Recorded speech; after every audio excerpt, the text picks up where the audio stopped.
बिस्मिल्लाहिर्रहमानिर्रहीम। Dear student, आज हमने chapter number 8 first year chemistry में reversible reaction and irreversible reaction के बारे में पढ़ना है। तो रिवर्सिबल रिएक्शन क्या है?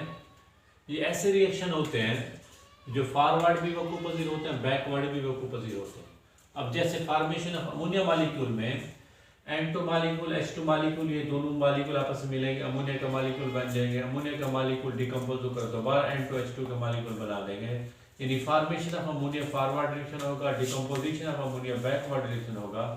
तो ऐसे रिएक्शन जिसमें फॉरवर्ड और बैकवर्ड रिएक्शन दोनों ही रिएक्शन वकूफ पजीर हों, that is called reversible reaction. तो इसकी डेफिनेशन क्या हुई? द रिएक्शन विच प्रोसीड का मतलब क्या? वकूफ पजीर होना in the forward and backward direction simultaneously. ऐसे रिएक्शन जो फॉरवर्ड और बैकवर्ड डायरेक्शन में एक ही वक्त में वकूफ पजीर हो, that is called reversible reaction. यानी ऐसे रिएक्शन जो एक ही वक्त में फॉरवर्ड और बैकवर्ड दोनों ही डायरेक्शन में वकूफ पजीर हो, that is called reversible reaction.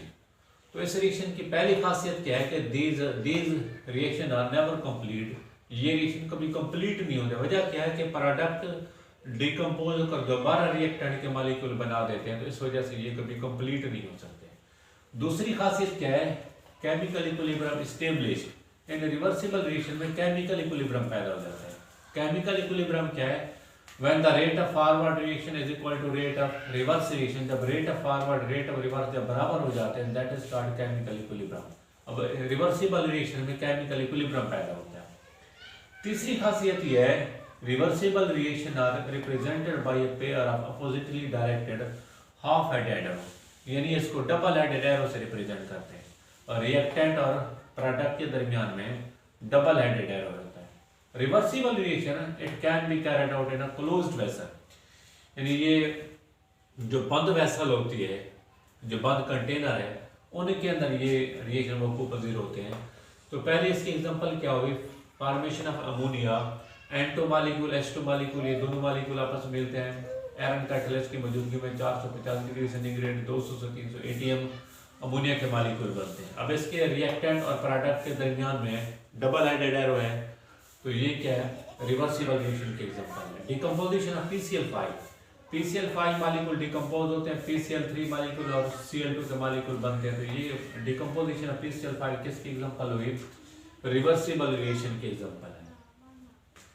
इसके बाद इरिवर्सिबल रिएक्शन, यानी ऐसे रिएक्शन जो सिर्फ और सिर्फ फॉरवर्ड वकूफ पजीर हो, बैकवर्ड वकूफ पजीर ना हो। अब जैसे वाटर में अगर सोडियम मेटल डालें तो इससे NaOH के मॉलिक्यूल और हाइड्रोजन गैस निकलती है।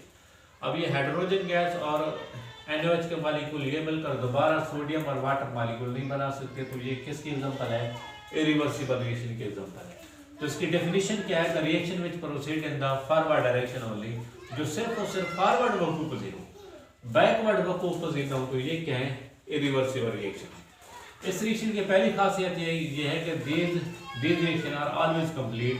ये रिएक्शन हमेशा कंप्लीट होता है। रिएक्टेंट के सारे मॉलिक्यूल खत्म हो जाते हैं, प्रोडक्ट बनते हैं। तो ये रिएक्शन क्या है कि हमेशा कंप्लीट हो जाते हैं। दूसरी इसकी खासियत ये है कि chemical equilibrium is not established. Irreversible reaction क्योंकि रिवर्सिबल बैकवर्ड रिएक्शन है नहीं, इस वजह से इनके अंदर केमिकल इक्विलिब्रियम पैदा नहीं होगा। तीसरी खासियत क्या है? Irreversible reaction represented by full headed arrow. इसे हम फुल हेडेड एरो से रिप्रेजेंट करते हैं। यानी रिएक्टेंट और प्रोडक्ट के दरमियान में क्या है? फुल हेडेड एरो है, और ये जो एरो साइन है ये प्रोडक्ट की तरफ होती है। इसकी नेक्स्ट खासियत ये, it can be carried out in open vessel. जो इरिवर्सिबल रिएक्शन है ये ओपन वेसल के अंदर वकूफ पजीर होते हैं। जैसे इसकी एग्जांपल है कि सोडियम मेटल का अगर वाटर मॉलिक्यूल के साथ रिएक्शन NaOH और हाइड्रोजन मॉलिक्यूल बनते हैं, तो ये किसकी एग्जांपल है? इरिवर्सिबल रिएक्शन की एग्जांपल है। हाइड्रोजन मॉलिक्यूल ऑक्सीजन मॉलिक्यूल के साथ मिलते हैं, वाटर मॉलिक्यूल बनेंगे, तो ये इरिवर्सिबल रिएक्शन की एग्जांपल है। तो बहुत सारे ऐसे रिएक्शन हैं जो रिवर्सिबल रिएक्शन की एग्जांपल है और इरिवर्सिबल रिएक्शन की। अब जैसे कंबशन रिएक्शन है, कंबशन रिएक्शन यानी जलने का अमल। जब भी जलने का अमल होता है तो इससे CO2 मॉलिक्यूल और वाटर मॉलिक्यूल और हीट पैदा होती है, तो कंबशन रिएक्शन किसकी एग्जांपल है?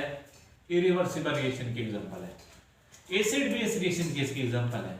यानी एसिड का रिएक्शन जब बेस के साथ होता है उसके नतीजे में साल्ट बनते हैं और वाटर मॉलिक्यूल पैदा होंगे। एसिड बेस के मिलने से साल्ट और वाटर मॉलिक्यूल पैदा होंगे। तो एसिड बेस रिएक्शन किसकी एग्जांपल है? रिवर्सिबल रिएक्शन की एग्जांपल है। इसके अंदर डबल एडेड एरर है। ऐसे रिएक्शन जिसके अंदर प्रेसिपिटेट बनते हैं, अब जैसे AgNO3 और NaCl का सोल्यूशन, AgNO3 और NaCl का सोल्यूशन ये अगर आपस में मिक्स होते हैं तो उसके नतीजे में AgCl पैदा होंगे और साथ NaNO3। अब यहाँ पर जो AgCl है इसकी क्या बनते हैं? प्रेसिपिटेट बनते हैं। ऐसे रिएक्शन जहाँ पर प्रेसिपिटेट बने तो ये किसके एग्जांपल है? इरिवर्सिबल रिएक्शन के एग्जांपल है। आज हमने रिवर्सिबल रिएक्शन और इरिवर्सिबल रिएक्शन के बारे में पढ़ा है। एग्जाम में सवाल यह आता है कि differentiate between reversible reaction and irreversible reaction. इसकी डेफिनेशन, प्रॉपर्टीज, एग्जांपल और इरिवर्सिबल रिएक्शन की डेफिनेशन, प्रॉपर्टीज और इसकी एग्जांपल पढ़ें। बस